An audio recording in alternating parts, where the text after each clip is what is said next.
Officials have been talking for a couple of years now about a tax to help support the Grand Rapids Public Museum. Tonight we've learned that they're doing a public opinion survey right now to see if that idea will fly with the voters. 24 Hour News 8's Henry Erb is live at the museum tonight. Henry?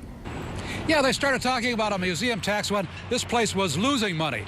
Last year they made a little, but they're still talking about that tax.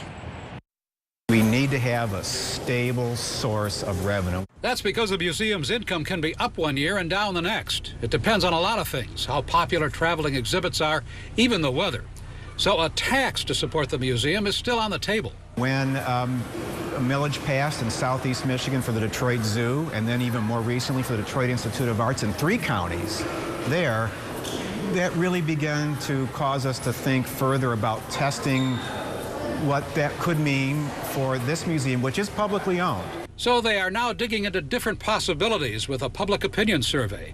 It's asking people what combination of tax and ticket prices they'd accept, whether they'd back a museum tax along with a tax to help the zoo and fairgrounds. And at this point, is it a sure thing that you're going to go for some sort of a millage or not? No, the final decisions have not been made, and that's really one of the important pieces of being out here right now with that survey, is just testing those kind of levels, and we're going to learn a lot from that.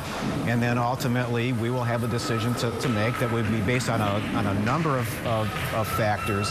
At the museum today, Dave Elwell brought his family for the first time. He moved here a couple of years ago from New Jersey. Would he back some sort of a tax to help the museum? I'd have no problem with that.